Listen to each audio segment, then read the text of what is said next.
Bharatiya Janata party की नीतियां हम दो हमारे दो, दो बेचने वाले दो खरीदने वाले।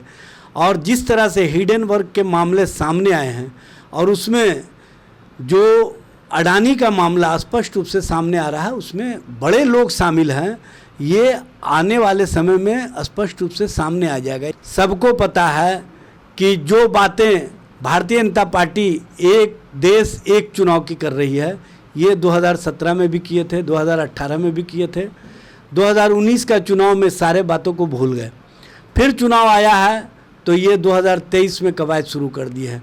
भारतीय जनता पार्टी या भारतीय जनता पार्टी के नेतृत्व पर जो अविश्वास जनता का है, उसके कारण भाजपा खेमे में भगदड़ की स्थिति होगी और भाजपा चाहकर भी नरेंद्र मोदी के नेतृत्व में देश और देश के स्तर पर अपने आप को बचा नहीं पाएगी।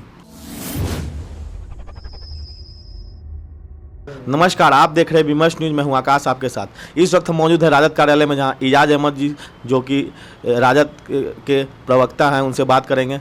समन्वय समिति 13 लोगों की समन्वय समिति की घोषणा की गई है, उसके बारे में बात करेंगे। सर, आप 13 लोगों की समन्वय समिति में यहाँ ललन सिंह जी और यहाँ तेजस्वी यादव जी भी उसमें शामिल हैं, इसके बारे में बताइए, क्या क्या कहना चाहेंगे? देखिए, भारतीय जनता पार्टी जिस तरह से बेचैन थी, उस बेचैनी का जवाब मिल गया। उसको समझ में आ गया कि जो समन्वय है ये इंडिया का बेहतर है और इंडिया बेहतर ढंग से समन्वय के साथ जनता के बीच में मुद्दों के आधार पर जाएगी। ये स्पष्ट रूप से हमने देश के जो लोगों का मिजाज है, जो देश के लोगों की सोच है, उसके अनुरूप देने का काम किया है। समन्वय समिति में बिहार से माननीय उप मुख्यमंत्री तेजस्वी प्रसाद यादव जी और जनता दल यू के राष्ट्रीय अध्यक्ष ललन सिंह जी हैं, झारखंड से हेमंत सोरेन जी हैं, स्टालिन साहब हैं तमिलनाडु से, शरद पवार जी हैं महाराष्ट्र से संजय राउत हैं, कांग्रेस से केसी वेणुगोपाल हैं। इस तरह से 13 सदस्यीय जो समन्वय समिति बनाई गई है, ये बेहतर ढंग से कोऑर्डिनेट करके जो इंडिया और इंडिया गठबंधन का सोच है, उसको जनता के बीच में ले जाने का काम करेंगे और सारे नेता एकजुट होकर के जनता और जनता के हितों में जो जनता की सोच है, उसके अनुरूप हम जो मुद्दे हैं, महंगाई के, भ्रष्टाचार को सदाचार बनाने वाले, जिस तरह से महिलाओं पर अत्याचार की घटनाओं में वृद्धि हो रही है, जिस तरह से नौजवानों के रोज़गार छीने जा रहे हैं, नौजवानों को रोज़गार देने के नाम पर भारतीय जनता पार्टी जुमलाबाजी करती है। और सबसे बड़ी बात यह है कि गरीब और गरीब हो रहे हैं। जहां 2014 में बीपीएल की संख्या 44 करोड़ थी, वहां अब बीपीएल की संख्या 84 करोड़ हो गई और उस पर भारतीय जनता पार्टी गौरवान्वित महसूस करती है। ये भारतीय जनता पार्टी की सोच है। भारतीय जनता पार्टी की नीतियां हम दो हमारे दो, दो बेचने वाले दो खरीदने वाले। और जिस तरह से हिडेनबर्ग के मामले सामने आए हैं और उसमें जो अडानी का मामला स्पष्ट रूप से सामने आ रहा है, उसमें बड़े लोग शामिल हैं। ये आने वाले समय में स्पष्ट रूप से सामने आ जाएगा। इसीलिए सारे मुद्दे से ध्यान भटकाने के लिए विशेष सत्र आहूत किया है भारतीय जनता पार्टी ने, केंद्र की सरकार ने। लेकिन एजेंडा क्या है, ये एजेंडा नहीं बता रहे हैं। एजेंडा अपने जो मित्र पत्रकार हैं, उनके सूत्र के माध्यम से जनता के बीच में लोगों को भ्रम में रखने के लिए तरह तरह की बातें प्रचारित करवा रहे हैं।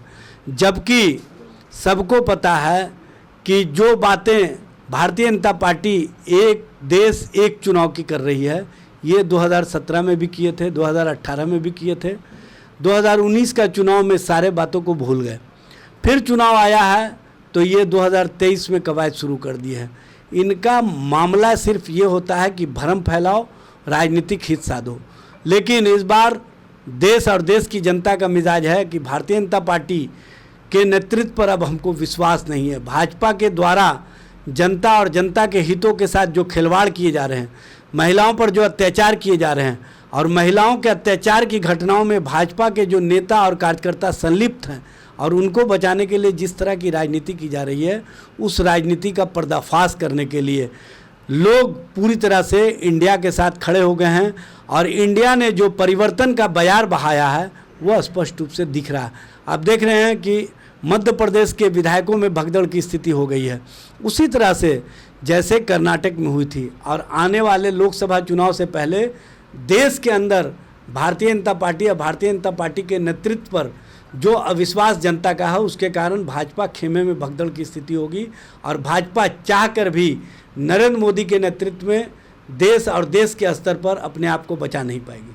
सर, क्या लगता है आपको कि समन्वय समिति में नीतीश कुमार, ममता बनर्जी और कांग्रेस के कुछ नेताओं को नहीं रखा गया, संयोजक समिति में रखने की बात है, इसके लिए क्या? देखिए, समन्वय समिति जो बनी है, संयोजक समिति में रखने भाई समन्वय समिति जो बनी है 13 सदस्यीय बनी है, और इसमें जो लोग भी हैं सब मजबूती के साथ पार्टी और पार्टी के विचारों को रखने वाले हैं। नेतृत्व के स्तर से सभी की सहमति के उपरांत ये समन्वय समिति बनी है। अब इसको ईफ बट का जो मुद्दा बना रहे हैं भारतीय जनता पार्टी के लोग, इनको अब कोई मुद्दा नहीं है, तो इसी मुद्दे पर जनता के बीच में अपने आप को जूझने का काम करेंगे। जबकि जनता चाहती है महंगाई से निजात, जनता चाहती है भ्रष्टाचार को जो सदाचार बने वाले नीतियां हैं उससे निजात, जनता चाहती है हम दो हमारे दो की नीतियों से निजात। इससे भटकाने के लिए ये समन्वय समिति का रट लगाएंगे। इंडिया गठबंधन के पक्ष में एकजुट है। मुंबई की मीटिंग का हर पल पल का अपडेट और संकेत आपको देने का पूर्ण तक कोशिश करेंगे। तब तक के लिए आप बने रहें विमर्श न्यूज़ के साथ। अगर आप हमारे चैनल को यूट्यूब पे देख रहे हैं तो बेल आइकन दबाएं, सब्सक्राइब करें। अगर फेसबुक पे देख रहे हैं तो फॉलो करें, लाइक करें। तब तक के लिए देखते रहें विमर्श न्यूज़। कैमरा पर्सन प्रियांशु के साथ मैं आकाश, विमर्श न्यूज़ पटना।